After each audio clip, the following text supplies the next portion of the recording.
চিৎকার দিয়ে আইন নিয়ে আসবেন? যারা শুক্রবারে 500 বার দুরূদ পড়ে না, ওরা চিৎকার দিয়ে কি করে আইন আনবে? বুঝান আমাকে। যারা চুল কাটে নেটে দেখা, ওরা আইন আনবে কি করে? যারা 14 তারিখ পালন করে, ওরা নবীর শান বুঝবে কি করে? আপনি তো বুঝাইতে পারেন না নবীর শান। আমার যুবক তো 14 তারিখ উদযাপন করে, বাংলাদেশে এরকম উদযাপন করে আমি তো 14 তারিখ আমেরিকাতে দেখছি।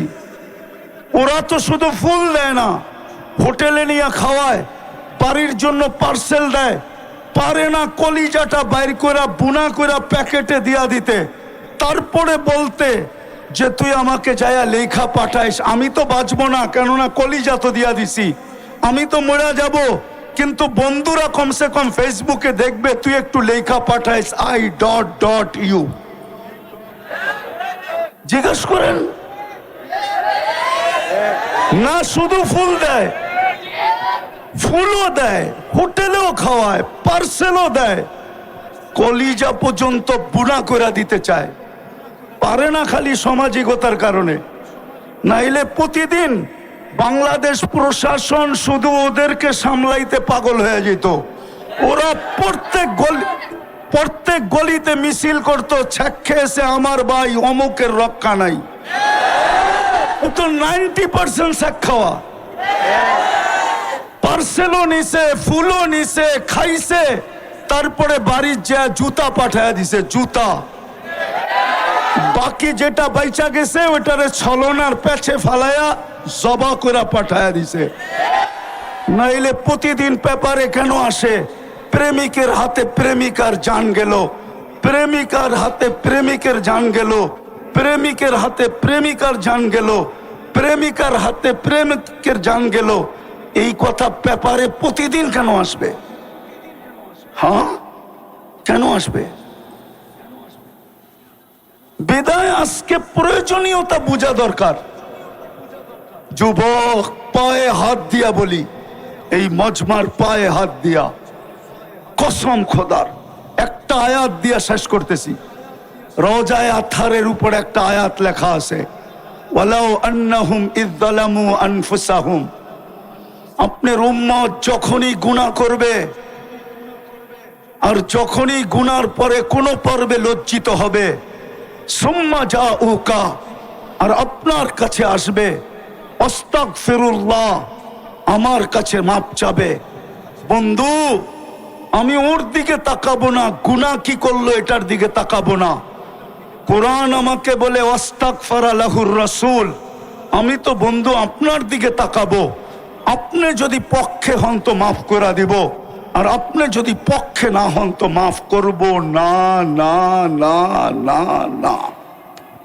বিদায় শেষ কথা, যদি এই জীবনটাকে আল্লাহর কাছে গ্রহণযোগ্যতা পর্যন্ত পৌঁছাইতে চাই, তাহলে মুহাম্মদুর রাসূলুল্লাহ ছাড়া এই জীবনটা আল্লাহর কাছে গ্রহণযোগ্যতা পর্যন্ত পৌঁছবে না। আরেকটা কথা যুক্তিসঙ্গত বলতেছি, এই মজমার কাছে কেউ যদি খতমে নবুয়তের বিরুদ্ধে বলতে চায়, কোন নবীকে প্রমাণ করতে চায় যে না মুহাম্মদুর রাসূলুল্লাহর পরেও যেই ধরনের নবীর কথাই বলুক, শত ধরনের শব্দকে চেঞ্জ করে বলবে যে উনি ডাইরেক্ট নবী না, এরকম নবী, তেরকম নবী, যত ধরনের শব্দই ব্যবহার করুক, ওকে প্রথম জিজ্ঞাসা করেন যে আগে আমাকে একটা প্রমাণ দাও। ইয আখাযাল্লাহু মিসাকান নাবিয়্যিন, যখন আল্লাহ নবীদের প্রতিশ্রুতি নিছিলেন, নবীদের সেমিনার করছিলেন আরশের নিচে, যেখানে শ্রোতা ছিল সমস্ত নবী, শ্রোতা ছিল সমস্ত নবী, বক্তা ছিলেন আল্লাহ, আলোচ্য বিষয় ছিল দুইটা, মুহাম্মদুর রাসূলুল্লাহর প্রতিশ্রুতি এবং শান। লাম্মা আতাইতুকুমুল কিতাব ওয়াল হিকমা, আমি যখন তোমাদেরকে কিতাব এবং হিকমত এবং নবুয়ত দিব, সুম্মা ইয়াতিকুম রাসূল, তারপরে আমার বন্ধু আসবে। যদিও রসুল 313 জন, কিন্তু শব্দটা আল্লাহ কারো জন্য ব্যবহার হইতে দেন নাই।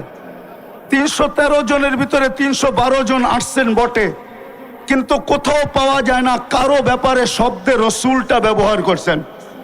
যেদিন বন্ধু আসছে ওই দিন বন্ধুর কলেমার ভিতরে এটাকে ফিট করছেন। এই জন্য কিতাবে পাওয়া যায় ইব্রাহিম আলাইহিস সালাম রসুল বটে, কিন্তু লা ইলাহা ইল্লাল্লাহ ইব্রাহিম খলিলুল্লাহ। মুসা আলাইহিস সালাম রসুল বটে, কিন্তু লা ইলাহা ইল্লাল্লাহ মুসা কালিমুল্লাহ। ঈসা আলাইহিস সালাম রসুল বটে, কিন্তু কালেমা লা ইলাহা ইল্লাল্লাহ প্রথমটাকে ঠিক রাখছেন, পরেরটা চেঞ্জ করছেন ঈসা রুহুল্লাহ।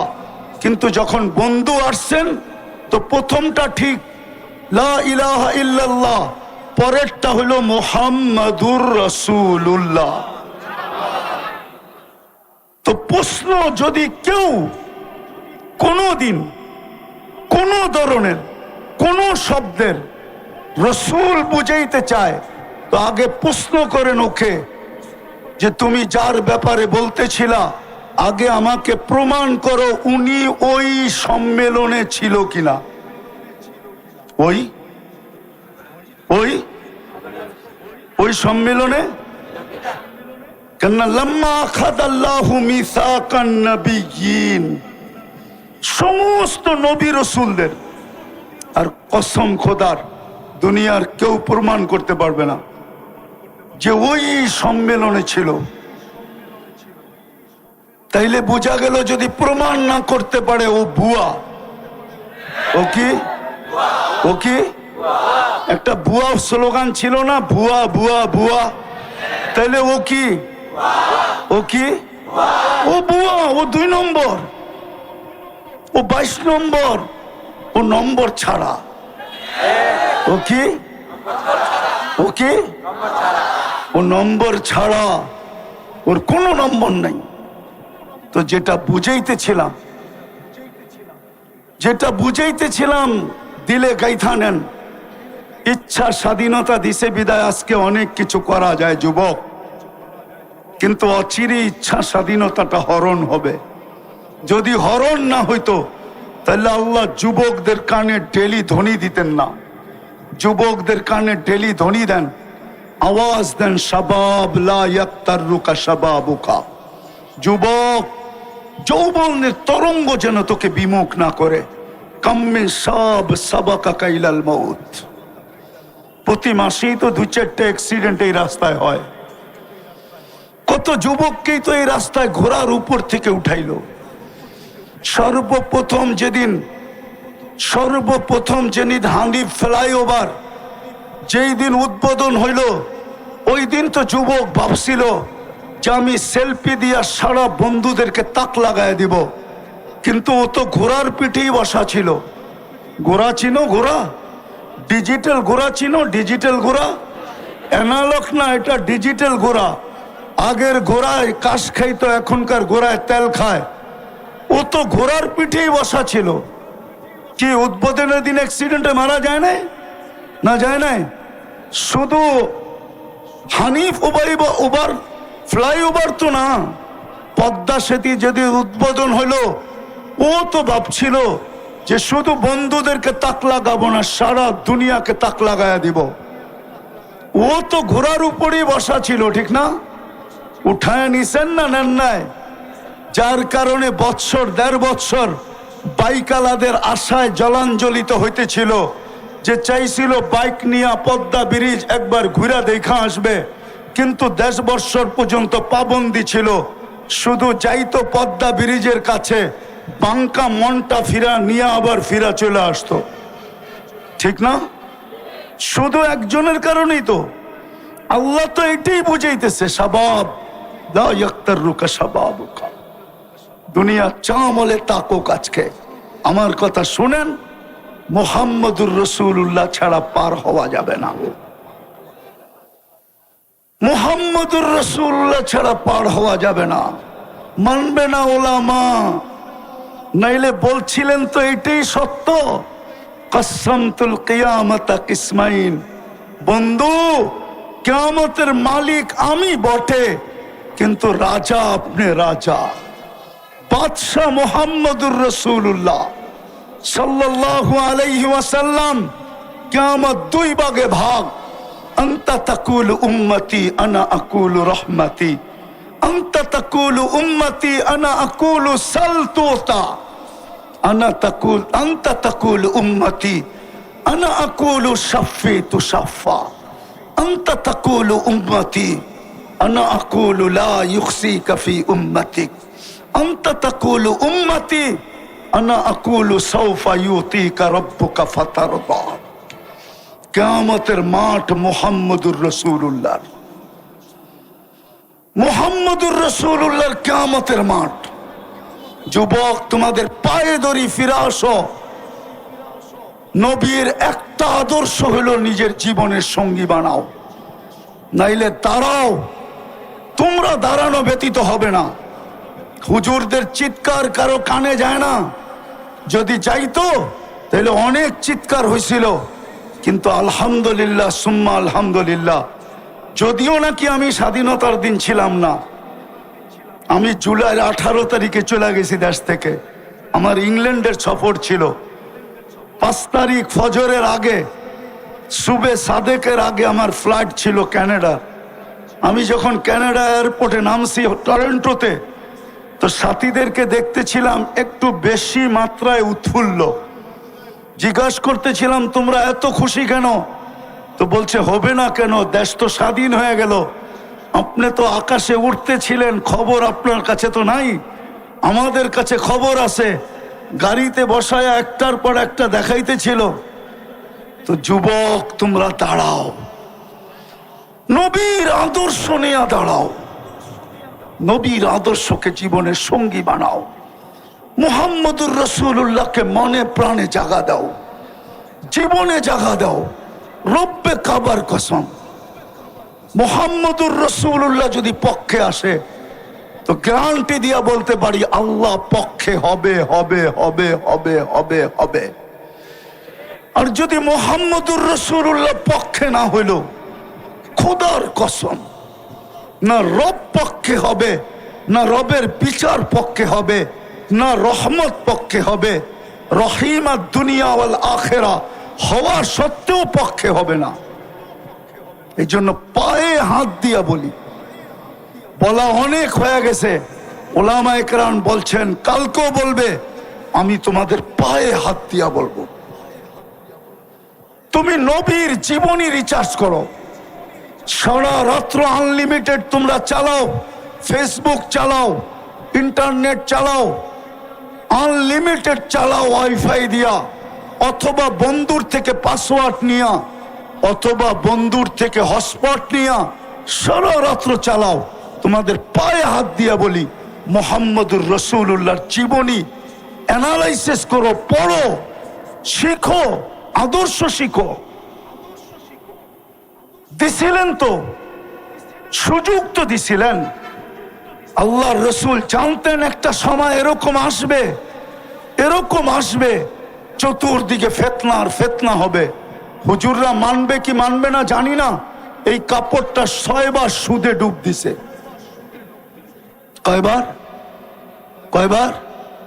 না, হুজুররা মানবে না। আমি গণাইতেছি, যে তুলা চাষ করছে কৃষক, সে কৃষি লোন নিয়ে তুলা চাষ করছে, সুদ নিয়া তুলা চাষ করছে, সে সুদ নিয়া, কে নিয়া? সুদ নিয়া তুলা চাষ করছে। কে নিয়া? কে নিয়া? সুদ নিয়া তুলা চাষ করছে। দ্বিতীয়, যে তুলা ইম্পোর্ট করছে, সে সুদ নিয়া করছে। যে সুতা বানাইছে, ও সুদ নিয়া মেল তৈরি করছে। যে গেরে বানাইছে, ও সুতা নিয়া, সুদ নিয়া গেরের ফ্যাক্টরি করছে। গেরের থেকে যে ফিনিশিং করছে, আরে ডাইং করছে, ও সুদ নিয়া ফ্যাক্টরি করছে। ডাইং এর পরে 6 নম্বরে যে ফিনিশিং করে বাজারজাত করছে, ও পর্যন্ত সুদ নিয়া করছে। 6 বার সুদে ডুব দিছে, 6 বার।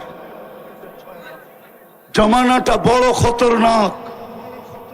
বিদায় কনসিডারও করছিলেন, বিদায় চলে আসছে মৌলানা, আমাদের চেয়ে সর্ব লাইনে বড় ঊর্ধ্বে। আমি ওনাদের সামনে কিচ্ছুই না, বসায় রেখা বয়ান লম্বা করার প্রয়োজনও মনে করি না। বিদায় পায়ে হাত দিব তোমাদের যুবক। আমি এই হুজুরদের পায়ে হাত দিব না, আমি এই যুবকদের পায়ে হাত দিব। জীবনে একটা আদর্শকে নবীর সঙ্গী বানাও। পারবা? পারবা সঙ্গী বানাইতে? পারবা? নামাও নামাও, নবীর আদর্শ শিখো, ক্যারিয়ার শিখো, লাইফ স্টাইল শিখো, নবীর আদর্শ অ্যানালাইসিস করো, পড়ো। শুধু নেটের ভিতরে সারা রাত্রে ঘুরো না। 2 মিনিট হইলো নবীর জীবনী পড়ো, 2 মিনিট পড়ো নবীর জীবনী, আদর্শ পড়ো, 2 মিনিট পড়ো। তোমাদের পায়ে হাত দিয়া বলি, আমার বিশ্বাস তোমাদের দিলে যদি নবীর মোহাব্বত একবার ঢুকলো, তাইলে তোমরা জয় ছিনায় আনতে পারবে। এটা আমার 100-তে 100 বিশ্বাস আছে। অসম্ভবকে তোমরা সম্ভব করে দুনিয়াকে দেখাইতে পারছো। সারা দুনিয়া যেটা চায় যে কাদিয়ানি অমুসলিম ঘোষিত হোক, ওটা ওই দিন সম্ভব হবে যেই দিন এই যুবকের দিলের ভিতরে মুহাম্মদুর রাসূলুল্লাহর ভালোবাসার ফোয়ারা জাগবে। যতদিন পর্যন্ত তোমাদের দিলে আল্লাহর রসুলের ভালোবাসার ফোয়ারা জাগবে না, ঝর্ণা জাগবে না, ততদিন পর্যন্ত আমাদের চিল্লানে কিচ্ছু হবে না। আমি বিশ্বাস করি তোমাদের চিল্লানে কাজ হবে। বিদায় 1 মিনিটের জন্য পড়ো। রাজি? হ্যাঁ? সর্বশেষ সবচেয়ে বড় আদর্শ, আমি হুজুরদেরকে বলতেছি না, তোমাদেরকে বলতেছি, যা খুশি তা করো, আমার কোনো আপত্তি নাই। কেননা আল্লাহ আমাকে তোমাদের উপরে দারোগা বানায় পাঠায় নাই। লাস্তা আলাইহিম বিমুসাইতির। কিন্তু তোমাদেরকে পায়ে হাত দিয়া বলবো, নামাজ ছেড়ো না। তাহাফুজে খতমে নবুয়তের প্রয়োজন কেন হলো? তাহাফুজ বোঝেন? রাসূলুল্লাহ সাল্লাল্লাহু আলাইহি ওয়াসাল্লাম যে খাতামুন নবিয়্যিন, সমস্ত নবীদের অর্থাৎ নবুয়তের ঘরের যে তালা, খাতাম মানে তালা, এই ঘর থেকে বাহির হইতেছিল, সর্বশেষ আল্লাহ তালা মাইরা দিছেন, যার কেউ বাহিরও হবে না, কেউ ঢুকবেও না। সত্য এটাই। এটাকে বুঝার প্রয়োজন কেন? আর এটাকে তাহাফুজেরই প্রয়োজন কেন? মানুষকে তো আল্লাহ বাধ্য করেন না। যদি দেখতে দেখি তাহলে মানুষকে তো আল্লাহ বাধ্য করেন না। বাধ্য যদি করতেন তাইলে এক ব্যক্তিকে আল্লাহ অস্তিত্ব দিল, সবকিছু দিল, 24 ঘন্টা আল্লাহ ওকে সুরক্ষা করে, লালন পালন করে, রক্ষণাবেক্ষণ করে। ও টকশোতে বসে আল্লাহর বিরুদ্ধে বলে তো বলে কি করে? আল্লাহ কি দুর্বল? আল্লাহ কার নাম? আরে বলেন না, আল্লাহ কার নাম? আরে বলে তো না, আল্লাহ কার নাম? আল্লাহ নামটা কার? হ্যাঁ, আল্লাহ নামটা হলো শুধু আল্লাহর না। আল্লাহ নামটা কার?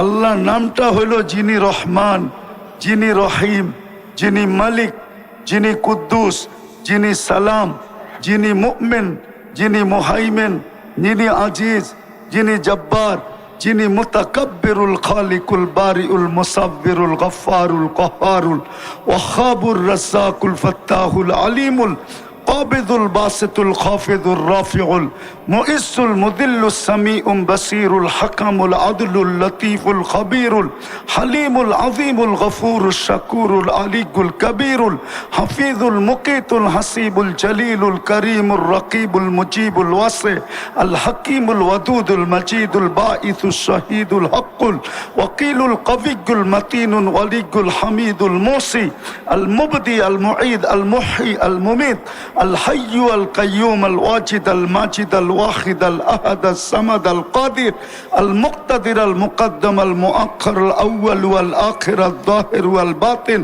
الوالي المتوالي البر التواب المنتقم العفو الرؤوف مالك الملك ذا الجلال والإكرام المقسط والجامع والغني والمغني المانع الضار النافع النور الهادي البديع والباقي الوارث والرشيد الصبور জাল্লে জালালু 99 পদের মালিকের নাম হলো আল্লাহ। একটু অ্যানালাইসিস করেন, যার 99টা পদের মালিক যিনি, উনিকে উনি অস্তিত্ব দিল, 24 ঘন্টা রক্ষণাবেক্ষণ করেন, লালন পালন করেন। 24 ঘন্টা কাঠটা খাই, কাঠটা ব্যবহার করি, আরে বলেন না। 24 ঘন্টা অক্সিজেন কে দেয়? কার অক্সিজেন ব্যবহার করি? কতটুকু? 550 litre per day per head ব্যবহার করি। 1,60,000 বার শ্বাস প্রশ্বাস নেই। 36 বার ডেলি কিডনিকে ডায়ালিসিস করেন, অথচ বিজ্ঞান পার ডে একবার পারে না করতে। সপ্তাহে 5 দিনের ঊর্ধ্বে পারে না। 7 দিন পাড়ার কোনো টেকনোলজি আসে নাই। ওই আল্লাহর বিরুদ্ধে টক শোতে বৈশা বলবে না? বলে না? আল্লাহ তো প্রতিবাদ করে না। আল্লাহ ইচ্ছা স্বাধীনতা দিছেন দেখা কিচ্ছু বলে না, শুধু ইচ্ছা স্বাধীনতা দিছেন। তাও 5টা দিছেন, বেশি দেন নাই। বেশি দিলে কি করতো আল্লাহই জানে। প্রথম স্বাধীনতা দিছেন শিক্ষাগত, যে কোনো শিক্ষায় মানুষ শিক্ষিত হইতে পারে, আল্লাহ বাধা সৃষ্টি করবে না। দ্বিতীয় পেশাগত, তৃতীয় মত আদর্শগত। নাইলে অস্তিত্ব দিবে আল্লাহ, আর ও টক শোতে বৈশা বলবে গড ইজ নাথিং, নাউজুবিল্লাহ, আল্লাহ বলতে কিছু নাই। এটা কোনোদিন সম্ভব হতো না। চতুর্থ স্বাধীনতা দিছেন, সমর্থ থাকলে দুনিয়ার যেই কোথাও বাস করা যায়। শুধু সমর্থ থাকতে হবে। সমর্থ বোঝেন? সমর্থ কি? ঢাকায় বাসায় বলে পাত্তি, পাত্তি। পাত্তি থাকলে দুনিয়ার যেই কোথাও বাস করা যায়। আর পঞ্চম স্বাধীনতা দিছেন, কণ্ঠনালীতে রু আসার পূর্ব মুহূর্ত পর্যন্ত যেমন খুশি তেমন চলা যায়, কিচ্ছু বলবে না। দুটা শব্দ বলবে, নাযিরুন কাইফা তা'মালুন। এটা হাদিসের শব্দ। শুধু দেখতে থাকবো তুমি করো কি। আর কোরআনের শব্দ হলো ফান্তাযিরু ইন্নী মাআকুম মিনাল মুনতাযিরিন। অপেক্ষা করো, আমিও অপেক্ষায় আছি। তুমি সীমারেখায় পা দিতে দেরি, তোমাকে ছো মারতে দেরি করব না। সীমারেখায় বুঝেন তো? যেটা বুঝাইতেছিলাম, তাহাফুজে খতমে নবুয়তের প্রয়োজন কেন, আর এটা কিভাবে হওয়া উচিত ছিল। কিন্তু আমার সমাজ তো চিৎকারে বিশ্বাসী, চিৎকারে বিশ্বাসী আমার সমাজ, শুধু চিৎকারে। আমি জানি আমার পূর্বে যারা করে গেছেন ওনাদের পরে আমার বয়ান খাওয়ার মতো না, কেন আমি ঠান্ডা মানুষ, তো আমি তো চিৎকার দিতে জানি না। এর আগে আপনারা খুব চিৎকার দিছেন, গরম ছিল সুরা মাঠ, ঠিক না? আমি গরমে বিশ্বাসী না, আমি ঠান্ডায় বিশ্বাসী। কোল্ড ম্যান, আমি ঠান্ডা মানুষ। দুটা জিনিস বোঝাবো যে খতমে নবুয়তের পরে তাহাফুজে খতমে নবুয়তের দরকারটা কি, কি দরকার, কেন তাহাফুজে খতমে নবুয়তের প্রয়োজন। কেননা আমরা যা কিছু পাইছি, এই উম্মত যা কিছু পাইছে, যত বৈশিষ্ট্য এই উম্মতের আছে, কোরআন বলেন হাদিস বলেন, সমস্ত বৈশিষ্ট্য যার কারণে পাইছি উনি হইলেন মোহাম্মদুর পুরা বলেন মোহাম্মদুর, বললে 120 নেকি পাওয়া যাবে। খতমে নবুয়তে তো চলে আসছি, ঠিক না? খতমে নবুয়তের এইখানে আমাকে একজন বলুক যে আজকে শুক্রবারে 500 বার দুরূদ পড়ছে। একজন তোলা বা হাত উঠায় বলুক, একজন দেখা যাবে 500 বার দুরূদ পড়ছে, 500 বার। অথচ হুকুম ছিল শুক্রবার পুরা আমাকে দিয়া দাও। যান, যাত্রাবাড়ি মাদ্রাসা বেশি দূরে না, বড় কাছে, একটু পিছে গেলেই মাদ্রাসার দেওয়ালে ধাক্কা লাগবে। ওইখানে হাদিস জিজ্ঞাসা করেন, ভুল বলতেছি না সঠিক বলতেছি? আল্লাহর রসুল বলছিল শুক্রবারে আমার উপরে বেশি বেশি দুরূদ পড়ো, তোমাদের আমল নামা শুক্রবারে আমার সামনে পেশ হবে, আমি যেন দুরূদের সংখ্যাটা সবচেয়ে বেশি দেখি। কিন্তু একজনও 500 বার দুরূদ পড়ে নাই, 1000 তো দূরের কথা। অথচ 24 ঘন্টা ছিল, পার ঘন্টায় যদি 100 বার পড়তো তাহলে 24 ঘন্টায় 2400 বার পড়া উচিত ছিল। তাইলে খতমে নবুয়ত নিয়া খেলবে না তো খেলবে কি নিয়া বলেন? যখন দেখতেছে আপনি দুরূদ পড়েন না, তো ভাবতেছে এটা এমন প্রয়োজনীয় জিনিস না। যদি প্রয়োজনীয় হইতো, যেটা প্রয়োজনীয় হয়, মানুষ তো লিবিয়ার থেকে সমুদ্র পথে ইউরোপে যাওয়ার জন্য 20 থেকে 30 লক্ষ টাকা দিয়া জানের বাজি পর্যন্ত নেয়। ও জানে no risk no game, risk না নিলে আমি গেম করতে পারবো না। কতজনের তো কবর হয়ে গেল। আমেরিকাতে তো কতজনকে দেখলাম আমি, 2019-এর কাহিনী শুনাইতেছি, দেখি দিলে লাগে কিনা। আমি লস এঞ্জেলিসে ছিলাম, সকালবেলার নাস্তার দস্তরখানে বসছি, তো 2টা ছেলে, চুল এলোমেলো, কাপড়গুলা ময়লা, জীর্ণ শীর্ণ। আমি বলতেছিলাম, বাবা তোমাদের রূপরেখায় তো বলে না তোমরা আমেরিকাতে বসে আসো, আমেরিকার মানুষ তো অন্যরকম হবে, পোশাক আশাক, চুল টুল, চেহারা টেহারা। তো বলতেছে, হুজুর গতকাল বিকাল বেলা জেলের থেকে আসছি, আমাদের আপনজন বলতে কেউ নাই, খুঁজতে খুঁজতে তাবলিগের মার্কাজে চলে আসছি। ভাবছি যদি এখানে আশ্রয় পাই, 1-2টা দিন থাকতে পারি, তাইলে কোনো ব্যবস্থা হয়ে যাবে, এই জন্য চলে আসছি। তা আমি বললাম, তোমরা জেলখানায় গেলে কেন?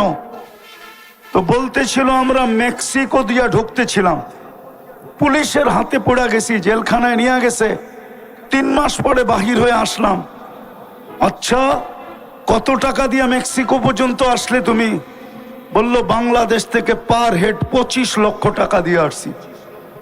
জিজ্ঞাসা করলাম, তোমরা 2 জনই ছিলে? বলল, না, আমরা টিম ছিলাম। টিমের ভিতরে বাংলাদেশি কয়জন ছিল? বলল, আমরা 3 জন ছিলাম। জিজ্ঞাসা করলাম, আরেকজন কোথায়? তো 2 জনের চোখ দিয়া পানি পড়তেছিল। আমি জিজ্ঞাসা করলাম, কাঁদো কেন? তো বলছে, হুজুর 2-3 মাস একসাথে ছিলাম, ভালোবাসা তো হওয়ারই কথা, মেক্সিকোর জঙ্গলে 3য় জন হারায় গেছে, জানি না তার পরিণতি কি হয়েছে। মানুষ যেটাকে ভালোবাসে আর প্রয়োজন মনে করে, বলেন কিয়ামতের মাঠে শাফাআতে কুবরা কার হাতে? বলেন, আরে বলেন না জোরে। এতক্ষণ তো আপনাদের চিল্লান আমি বহু দূর থেকে শুনতেছিলাম, কান্না এখান থেকে যাইতেছে কি? যাইতেছে না? হ্যাঁ, এখন বলেন না চিল্লা, কিয়ামতের মাঠে শাফাআতে কুবরা কার হাতে? বলেন, হাউজে কাউসার কার কাছে? হ্যাঁ, কার কাছে? সুপারিশ ছাড়া পার হবেন কিভাবে বলেন? 4 ধরনের সুপারিশ তো লাগবে, পার হবেন কি করে? দুনিয়াতে যা কিছু পাইছি ওই রসুলের কারণেই তো পাইছি, ঠিক না? আপনি খায়রে উম্মত কার কারণে? আরে বলেন না, বলতে থাকেন, 120 নেকি পাইতে থাকবেন। মুহাম্মদুর রাসূলুল্লাহ বলতে থাকেন প্রত্যেকটার বেলায়। আপনি খায়রে উম্মত কার কারণে? আপনি আল্লাহর হাতে বাছাইকৃত হইলেন কার কারণে? আর দুরূদ পড়লে আরো 30টা পাবেন। তো বাছাইকৃত হইলেন যার হাতে, খায়রে উম্মত হইলেন যার কারণে। একটা না, দুটা না, 4টা স্টার লাগলো যার কারণে। হাজারো কোটি সম্মাননা পাইলেন যার কারণে। এক রাত্র 83 বছর পাইলেন কার কারণে? বলেন। আরে 83 বছর বোঝেন কি? লাইলাতুল কদর কার কারণে পাইলেন? এক রাত্র 83 বছর। আমি তো বলি, এই বৃদ্ধ যদি 80 বছর বয়সের হয়, উনি যদি দুনিয়ার থেকে চলেও যায়, আল্লাহ যদি জিজ্ঞাসা করে কতদিন ছিলে, 80 বছর, হিসাব দাও, তো বুক ফুলায় বলতে পারে এক রাত্রেরটা দিয়া নেই, বাকিটা পরে দিব। এক রাত্রই তো 83 বছর ছিল, আমি ছিলাম 80 বছর। 80 থেকে 80 বাদ দিয়া দেন, কিচ্ছু দিতে হবে না। তারপরও তো 3 বছরের পাওনা আছি। আপনি আমাকে জিজ্ঞাসা করেন তো জিজ্ঞাসা করেন কি কইরা? চার্জ করেন তো চার্জ করেন কি কইরা? আমি তো উল্টা আপনার কাছে পাওনা, আপনি আমার কাছে পাবেন তো পাবেন কি? 83 বছর পাইলেন কার জন্য? আজকে ওই উম্মতের যুবকরা নেটে চুল কাটে, নেটে দেখা কি কইরা বলেন? সব নেটে দেখা চুল কাটে, জিজ্ঞাসা করেন। 100 টাকার চুল 500 টাকা দিয়া কাটে। রোজার ঈদের রাত্রে 1000 টাকা দিয়া কাটে। সারা রাত্র নেটের ভিতরে চুল ডিজাইন চয়েস করে, তারপরে স্ক্রিনশট দেয়, তারপরে সেলুনে নিয়ে যায়। সেলুনওয়ালা চুলের ডিজাইন দেখে 1 গ্লাস পানিতে চুমুক দেয়, তারপরে একটা ডুগগিলা বলে 700 টাকা। ও বলে টাকার প্রশ্ন না, ডিজাইন চাই। যেই রসুলের জন্য এত কিছু পাইলেন, এত কিছু পাবেন, এই উম্মত তো কিয়ামতের মাঠে দাঁড়াবে না। এই উম্মত তো আল্লাহর পাশে স্টেজে দাঁড়াবে। কেননা এই উম্মতকে নির্বাচিত করছেন আল্লাহ নিজের জন্য। এই উম্মত তো আল্লাহর জন্য নির্বাচিত, নাইলে এই উম্মতের তো জমিনে আসার কথা ছিল না।